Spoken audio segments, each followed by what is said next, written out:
ఉమ్మడి విశాఖ జిల్లా టీడీపీలో అంతర్గత కుమ్ములాటలతో పార్టీ సతమతమవుతోంది. మాడుగుల, పాడేరు నియోజకవర్గాల్లో హైకమాండ్ నిర్ణయాన్ని స్థానిక నేతలు ధిక్కరిస్తున్నారు. 2 స్థానాల్లో రెబల్స్ బెడద తలనొప్పిగా మారింది. రెబల్గా బరిలోకి దిగుతారని ప్రకటించారు గిడ్డి ఈశ్వరే. మాడుగులలో 3 వర్గాల మధ్య వివాదాలు కొనసాగుతున్నాయి.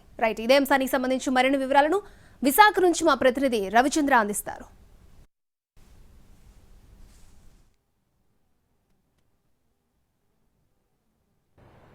కుమ్ములాటలు, అంతర్గత ఎత్తుగడలతో ఉమ్మడి విశాఖ జిల్లాలో తెలుగుదేశం పార్టీ సతమతమవుతోంది. మాడుగుల, పాడేరు నియోజకవర్గాల్లో అధినాయకత్వ నిర్ణయాలను స్థానిక నాయకత్వం ధిక్కరిస్తోంది.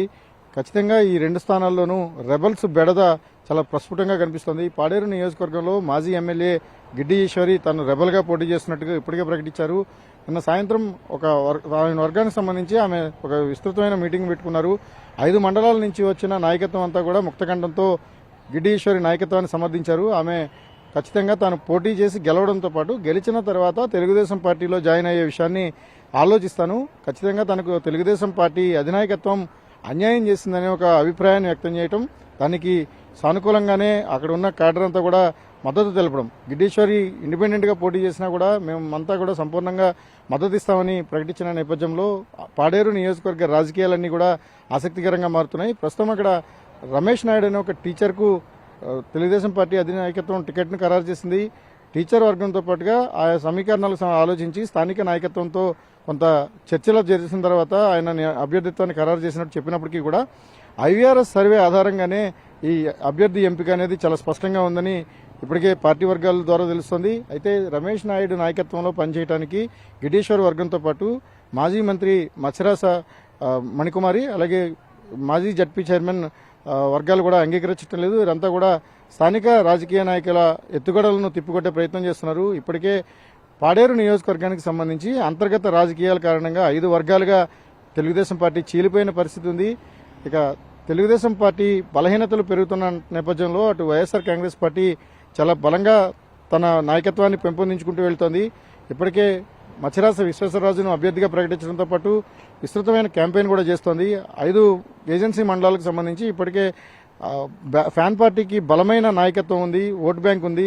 2014-19 ఎన్నికల్లో వరుసగా 2 సార్లు అక్కడ వైఎస్ఆర్ కాంగ్రెస్ పార్టీ విజయాన్ని సాధించిన నేపథ్యం. ఈ క్రమంలోనే 2024 ఎన్నికలకు సంబంధించి గట్టి పోటీ ఇస్తారనుకున్న గిడ్డీశ్వరి తాను ఇండిపెండెంట్గా బరిలోకి దిగుతున్నట్టుగా చెప్పడం ద్వారా తెలుగుదేశం పార్టీకి మాస్టర్ స్ట్రోక్ ఇచ్చినట్టయింది.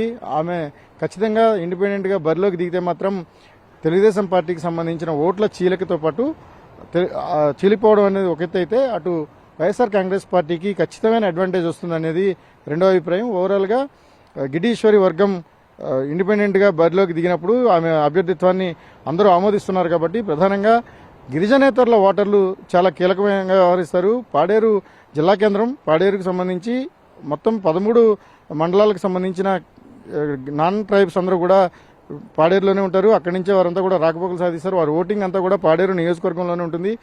అంత కీలకమైన చోట నాన్ ట్రైబ్ ఓట్ అనేది చాలా కీలకం. వారు ఒక విధంగా ఎన్నికలను ప్రభావితం చేయగలుగుతారు కాబట్టి వారి ఓటంతా కూడా గిడ్డీశ్వరి వర్గం వైపు ఉంటుంది.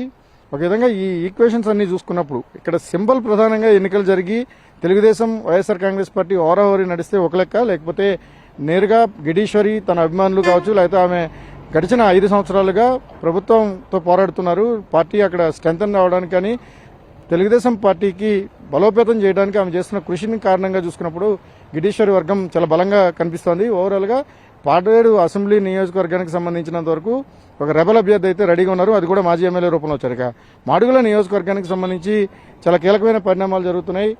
మాజీ ఎమ్మెల్యే గవిరెడ్డి రామానాయుడు టికెట్ నాశించారు. ఆయనకు సీటు వస్తుందా లేదా అనే ఉత్కంఠ కొనసాగుతోంది. ఇక్కడ పైలా ప్రసాద్ అనే ఎన్ఆర్ఐని ఇప్పటికే అభ్యర్థిగా అధిష్టానం ఖరారు చేసింది. అయితే పైలా ప్రసాద్ నాయకత్వాన్ని తీవ్రంగా వ్యతిరేకిస్తున్న వర్గాలన్నీ కూడా ఇప్పటికే 2 వర్గాలుగా చీలిపోయాయి.